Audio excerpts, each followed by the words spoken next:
नमस्कार दोस्तों, स्वागत और अभिनंदन है आपकी अपनी तक्षशिला एकेडमी जोधपुर की ऑनलाइन क्लासेज में। दोस्तों आज अपन बात कर रहे हैं राजस्थान फार्मासिस्ट भर्ती 2020 और राजस्थान जेईएन भर्ती 2020 के बारे में। दोस्तों इन दोनों भर्तियों में जो सिलेबस है उस सिलेबस में राजस्थान जीके का भी एक महत्वपूर्ण रोल रहा है। इसी को ध्यान में रखते हुए और विद्यार्थियों की मांग पर तक्षशिला एकेडमी जोधपुर आपके लिए लेकर आया है topic wise online test series, जिसमें आपको पहले जो पूर्व परीक्षाओं में आ चुके हैं प्रश्न वो भी मिलेंगे और कुछ नए प्रश्न जो महत्वपूर्ण साबित होंगे आपके सिलेक्शन के लिए, उन प्रश्नों को भी हम शामिल करेंगे। तो दोस्तों तक्षशिला एकेडमी जोधपुर की ऑनलाइन क्लासेस से जुड़ने के लिए तक्षशिला एकेडमी जोधपुर का जो चैनल है उस चैनल को सब्सक्राइब कीजिए, लाइक कीजिए एंड शेयर कीजिए। सवाल देखिए क्या लिखा हुआ है दोस्तों। अरावली पर्वतमाला किसका अवशेष है? अरावली पर्वतमाला किसका अवशेष है? चार ऑप्शन है। 33 महासागर, दूसरा ऑप्शन है गोंडवाना लैंड, तीसरा है विंध्यन पर्वत और चौथा है हिमालय पर्वत। दोस्तों अरावली पर्वतमाला पूछा है और अरावली पर्वतमाला का पूछा है कि भाई ये किसका अवशेष है। अब आपको बताना है कि किसका अवशेष है। चार ऑप्शन है आपके सामने। तो देखिए अरावली है वो है गोंडवाना लैंड का अवशेष। किसका है? गोंडवाना लैंड का अवशेष। कई लोग करेंगे यहाँ पर 33 महासागर, तो ध्यान रखना थार का मरुस्थल, किसका मरुस्थल? थार का मरुस्थल है वो आपका कौन से महासागर का अवशेष है? वो है 33 महासागर का, 33 महासागर का। लेकिन बात अरावली की हो रही है तो अरावली गोंडवाना लैंड का ही हिस्सा है। नेक्स्ट क्वेश्चन देखिए क्या है। अरावली पर्वतमाला का विस्तार कितने जिलों में है? अरावली पर्वतमाला का विस्तार कितने जिलों में है? चार ऑप्शन है। 17 जिलों में, 18 जिलों में, 13 जिलों में या 9 जिलों में। दोस्तों अरावली पर्वतमाला है इसका राजस्थान के अंदर विस्तार पूछा है और राजस्थान के अंदर अरावली का विस्तार है वो कितने जिलों में है? 9 जिलों में। कितने जिलों में है? 9 जिलों में। नेक्स्ट क्वेश्चन देखिए क्या है। अरावली पर्वतमाला का सर्वाधिक विस्तार किस जिले में है? यानी अरावली पर्वतमाला है उसका सर्वाधिक विस्तार पूछे और वो भी किसी जिले का नाम पूछे तो कौन सा है वो बताना है। तो चार ऑप्शन है। उदयपुर है, सिरोही है, अजमेर है और चित्तौड़गढ़ है। तो दोस्तों राजस्थान के अंदर उदयपुर कौन सा जिला है? उदयपुर जिला है। इसमें अरावली का सर्वाधिक क्या है? विस्तार। यानी अरावली का सर्वाधिक क्या है? यहाँ पर विस्तार है। विस्तार का मतलब होता है फैलाव। क्या होता है? फैलाव। अगर यहाँ पर सवाल पूछा जाता कि अरावली का सबसे कम विस्तार किस जिले में है तो सबसे कम विस्तार है वो किस जिले में? अजमेर जिले में। लेकिन अरावली स्टार्ट राजस्थान में कहां से होती है? तो वो होती है सिरोही जिले में। कहां से होती है? सिरोही जिले से। तो नेक्स्ट क्वेश्चन देखते हैं अपने वो क्या है। तो राजस्थान का सबसे ऊंचा पठार कौन सा है वो बताना है। राजस्थान का सबसे ऊंचा पठार कौन सा है? घोराट का पठार है या मेसा का पठार है या उड़िया का पठार है या गोमट का पठार है? दोस्तों राजस्थान का सबसे ऊंचा पठार पूछा है। राजस्थान का सबसे ऊंचा पठार, पठार भी कैसा पूछा है? ऊंचा पठार। तो ऊंचा पठार है वो पठार है उड़िया का पठार। कौन सा पठार? उड़िया का पठार। देखिए उड़िया पठार आपके ऑप्शन में है सी ऑप्शन। तो उड़िया का पठार किस जिले में है? तो ये सिरोही जिले में है। ये जो माउंट आबू है, माउंट आबू के अंदर स्थित है उड़िया का पठार। नेक्स्ट क्वेश्चन देखते हैं। कर्नल टॉड ने संतों का शिखर किसे कहा है?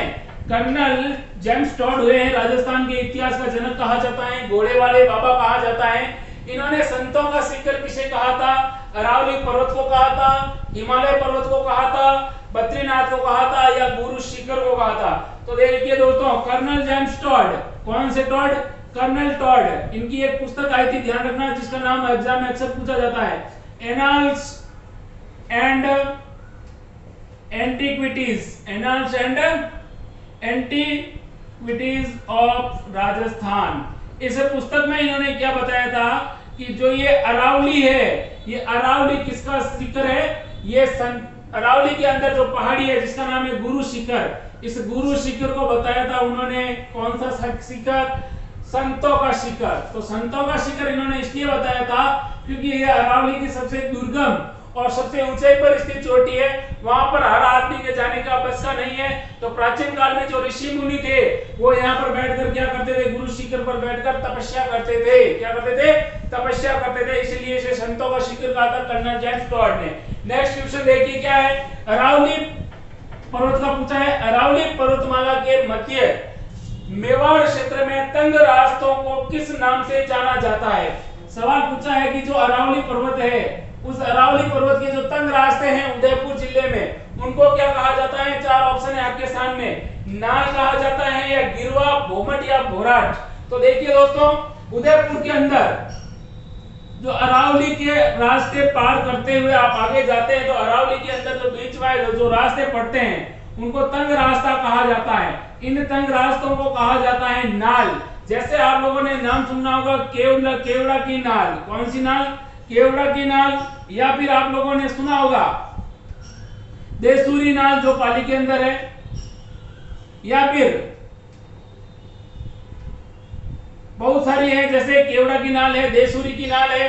या फिर आप जब उदयपुर के अंदर जाओगे तो जैसे मानसी वाकल है, जो नदियों का जो बहने का जो पहाड़ क्षेत्र है, वो भी एक नाल यानी एक दर्रे से होकर गुजरता है। तो ये जो तंग रास्ते हैं ये क्या कहलाते हैं?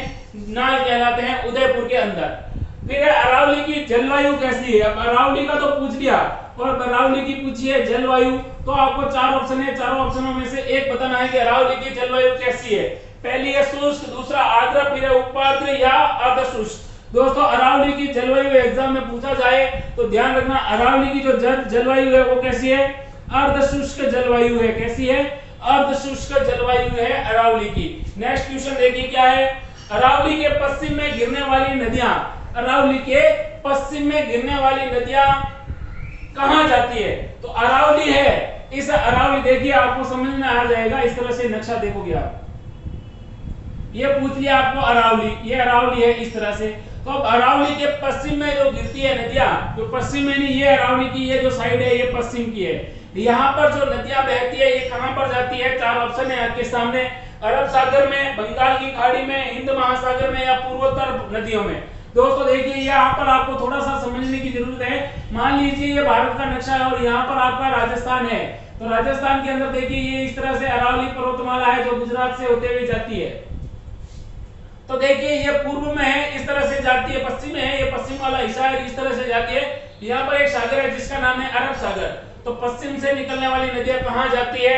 ये जाती है अरब सागर में। लेकिन अरावली के पूर्व में जो नदियां निकलती हैं ये जाती है आगे बंगाल की खाड़ी में। कौन सी खाड़ी में? बंगाल की खाड़ी में। तो ध्यान रखना कि अरावली पर्वतमाला बंगाल की खाड़ी अफवाह तंत्र तक भी पानी ले जाती है और अरब सागर तक भी पानी ये लेकर जाती है। नेक्स्ट क्वेश्चन देखिए, अरावली पर्वत श्रृंखला की समुद्र तल से ऊंचाई कितनी है? अरावली पर्वत है, इसकी समुद्र तल से ऊंचाई बतानी है आपको कि ये समुद्र से कितना ऊंचा है। चार ऑप्शन है, 930 मीटर, 1727 मीटर, 141 मीटर या 6060 मीटर।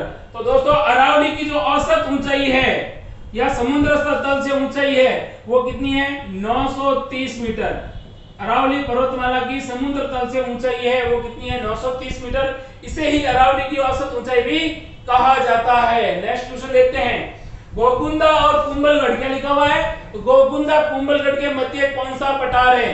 गोगुंदा जो कि उदयपुर में है, कुंभलगढ़ जो कि राजसमंद में है। इन दोनों जिलों के बीच में जो पठार है उसका नाम बताना है।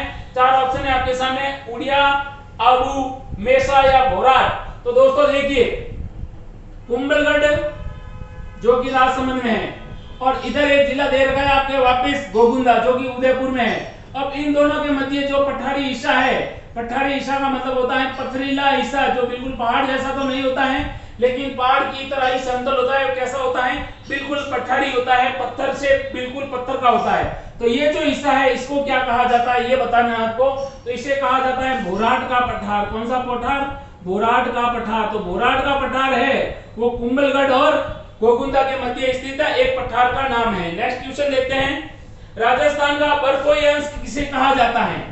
राजस्थान का बर्फोई अंश किसे कहा जाता है? चार ऑप्शन है, माउंट आबू, फतेहपुर, उदयपुर या फिर चूरू। दोस्तों बर्फोई अंश आप लोगों ने सुना होगा कि विश्व के अंदर सबसे ज्यादा सर्दी पड़ती है वो साइबेरिया रूस के अंदर पड़ती है। तो साइबेरिया यानी रूस के अंदर एक जगह है जिसका नाम है बर्फोई अंश। जहां पर विश्व की सबसे ज्यादा ठंड पड़ती है।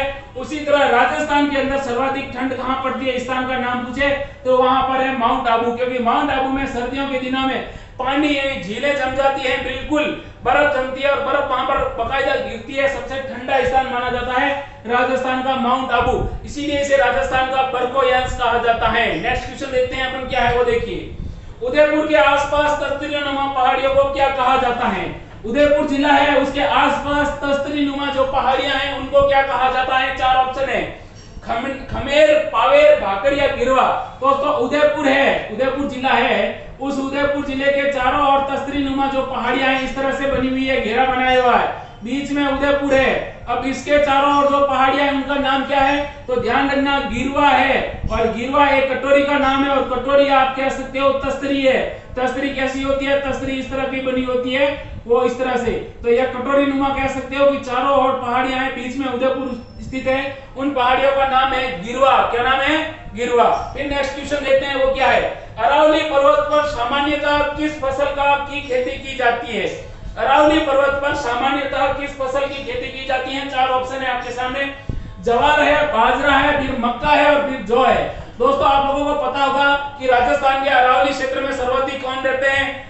जो वनवासी है, यानी जो जनजातीय लोग हैं वो सबसे ज्यादा रहते हैं। और अरावली के अंदर सर्वाधिक किसका उत्पादन होता है? मक्के का उत्पादन होता है। मक्का एक फसल होती है और मक्के का उत्पादन होता है कहां पर? अरावली पर्वत पर। और आदिवासियों का प्रिय जो अनाज होता है वो क्या माना जाता है? मक्का माना जाता है। फिर पढ़ते हैं नेक्स्ट, राजस्थान की आदिवासी जनजातियां मुख्यतः किस क्षेत्र में निवास करती है? राजस्थान की जो आदिवासी जो जातियां हैं, जो आदिवासी संप्रदाय है, वो सर्वाधिक किस क्षेत्र में निवास करते हैं? चार ऑप्शन है, पूर्वी मैदानी भाग, अरावली पर्वतीय प्रदेश, या फिर उत्तर पश्चिमी रेतीला क्षेत्र, या फिर चौथा है दक्षिणी पश्चिमी भाग। दोस्तों राजस्थान के अंदर सवाल पूछा है जनजातियां, तो राजस्थान में जनजातियां या आदिवासी जाति के लोग जो लोग हैं, देखिए सुन लीजिए काम आएगा। आदिवासी जो लोग हैं वो सर्वाधिक कहां पर रहते हैं? अरावली पर्वतीय प्रदेश में। कहां पर? अरावली पर्वतीय प्रदेश, क्योंकि ये लोग पहाड़ी क्षेत्र में रहते हैं और वहीं पर अपने आप को सभी दूसरे समुदाय से अलग रखते हैं, इसीलिए इनकी अपनी एक संस्कृति है, इनका अपना एक कल्चर है, इनका एक अपना पहनावा है, इनके अपने त्योहार है, इनके अपनी वेशभूषा है। तो देखिए राजस्थान के अंदर जो जनजाति या जो आदिवासी लोग हैं वो सर्वाधिक कहां रहते हैं? वो रहते हैं आपके अरावली पर्वतीय प्रदेश में। ठीक है, फिर नेक्स्ट क्वेश्चन देखिए, अच्छा सवाल है, और ये सवाल बार बार पूछा गया है। सवाल देखिए क्या है? राजस्थान के किस भौतिक भाग में सर्वाधिक खनिज मिलते हैं?